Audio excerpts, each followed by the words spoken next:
Philippe, 43 ans. Je suis président et entraîneur au club Natam à Vendargues, puis maintenant environ 10 ans et un petit peu plus. Donc j'occupe toutes les fonctions du club, la gestion du club dans sa trésorerie, dans son budget, dans l'événementiel et dans tout ce qui est organisation et encadrement des pratiquants.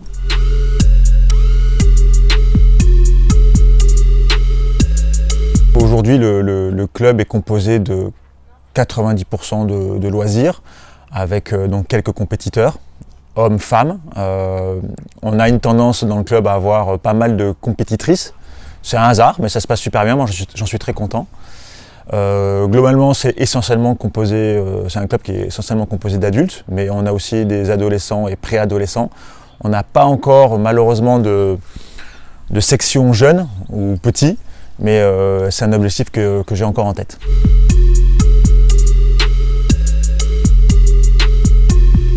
Alors j'enseigne, je suis diplômé dans le Muay Thai, j'enseigne le Muay Thai depuis toujours. C'est la pratique que je passion et voilà.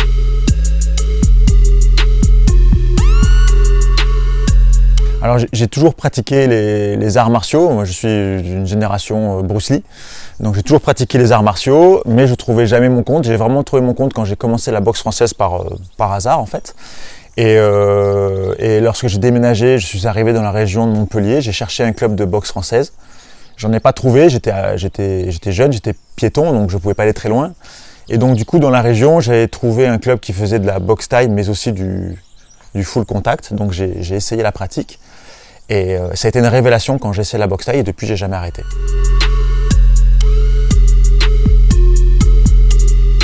Le club a été créé en 2003 par Pascal Armanili, qui a entraîné donc le club à l'époque. Moi, je suis devenu un de ses élèves en l'année d'après, je crois en 2004. Et on a une très bonne entente. J'ai été donc d'abord pratiquant avec lui, puis compétiteur. Et ensuite j'ai repris le club en 2009-2010.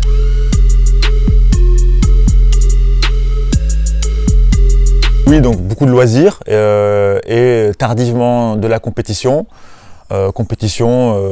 Type classe D avec plastron, mais type classe B, classe A sans aucun artifice, on va dire. Voilà, je n'en ai pas fait beaucoup, mais suffisamment pour comprendre à quel point c'est dur et à quel point ça fait mal.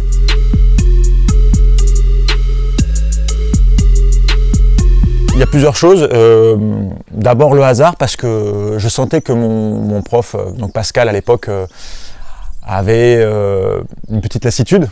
Il avait une petite lassitude, donc moi je l'ai senti à ce moment-là. Moi je voulais que le club perdure et ça me plaisait. Et puis naturellement, en tout cas, moi c'est quelque chose qui me passionne, qui m'a toujours donné envie. J'ai toujours fait de la formation, du coaching avec les enfants, avec les adultes. Donc voilà, naturellement, j'ai voulu continuer là-dedans.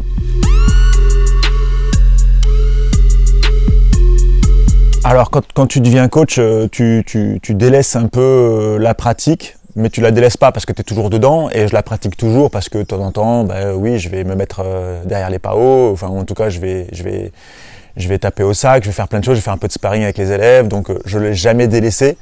Je m'entraîne plus comme un compétiteur évidemment, d'abord parce que je n'ai plus envie, puis parce qu'aujourd'hui j'ai choisi d'être coach, donc j'ai donné priorité à mes élèves et c'est ce que j'aime, je le regrette absolument pas. Après c'est une passion, donc quand c'est une passion, il y a des choses que tu n'expliques pas, c'est quelque chose qui m'anime, j'adore ça. Je ne peux pas donner une véritable raison au fait de ce qui me motive en fait. Voilà, moi quand je monte sur un ring, quand je monte sur un ring en tant que coach, j'ai autant de sensations que lorsque j'étais dessus en tant que pratiquant.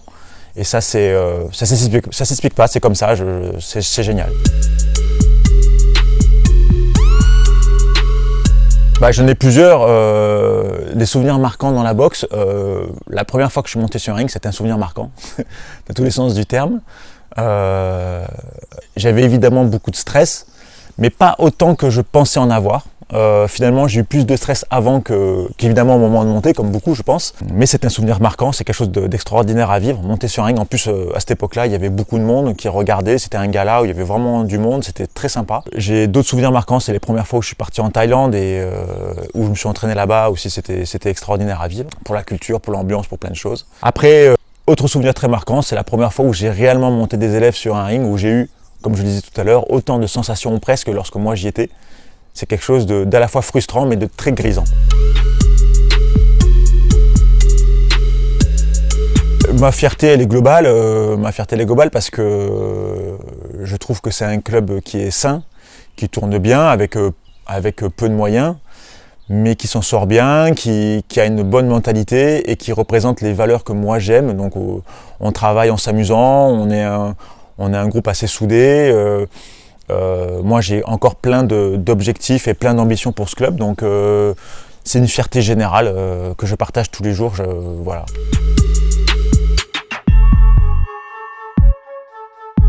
J'aimerais voir un peu plus à grande échelle, c'est-à-dire que dans l'idéal j'aimerais avoir une structure qui m'appartient, qui me permettrait donc effectivement d'avoir plus de créneaux, donc pour les compétiteurs, pour les loisirs, pour les enfants, et permettre d'avoir plus de facilité en termes de disponibilité, mais aussi en termes de matériel. Voilà. Et après, pour les compétiteurs, le pôle compétition en elle-même, j'aimerais atteindre des objectifs assez hauts. Donc, je sais pas, j'ai pas de limite, mais classe A, c'est un minimum. On est déjà en classe B avec certains, donc la classe A, c'est un minimum. Si j'ai un conseil à donner, c'est il faut travailler la technique. Il faut travailler. Si on est motivé par ce sport, il faut énormément travailler la technique. C'est un sport qui est très exigeant. C'est la base de la base. Il faut être encadré par les bonnes personnes. Donc il faut trouver le club qui correspond à sa mentalité, à sa façon de faire, à sa façon de voir. Il faut vraiment chercher le bon club, c'est le plus important.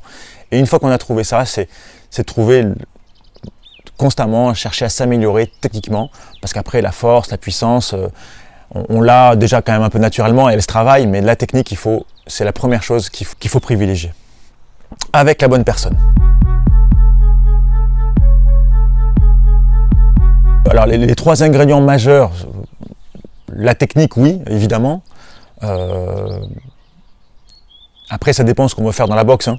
Si on fait que de la boxe pour s'amuser ou si on veut monter sur un ring, c'est pas les mêmes ingrédients, mais le mental.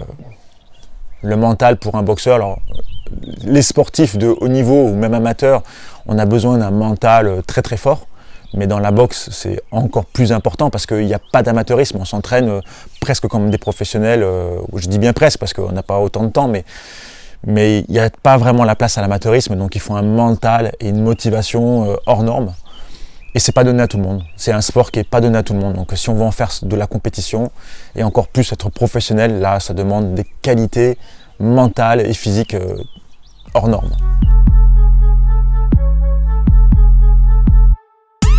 J'aime la technique au sens large. Alors si je devais sortir quelque chose, j'aime beaucoup le crochet au foie. C'est une technique que j'apprécie. Mais après, moi ce que j'aime c'est l'enchaînement varié. Quel qu'il soit, où on va mêler des pieds, des poings, des coudes, des genoux, c'est ce que j'aime, c'est la variété technique sur différents niveaux de frappe, c'est ce que j'aime.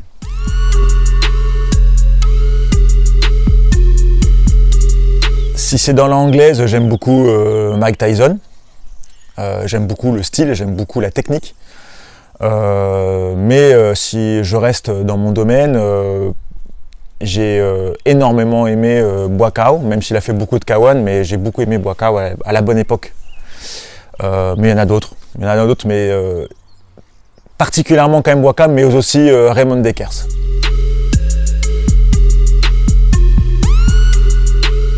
Dans mon club, j'en ai plusieurs. Hein. Moi, je crois en tous, sinon je les entraînerais pas. Lisa est déjà à un stade un peu plus avancé puisqu'elle est en classe B, mais ça reste encore un peu les débuts. Après il y a Olivier, il y a Max, il va y avoir Glenn. C'est des gens en qui je crois, c'est des gens qui ont beaucoup de potentiel, c'est des gens qui ont du mental. Voilà, maintenant il faut garder la motivation intacte et c'est parfois ce qui est le plus dur.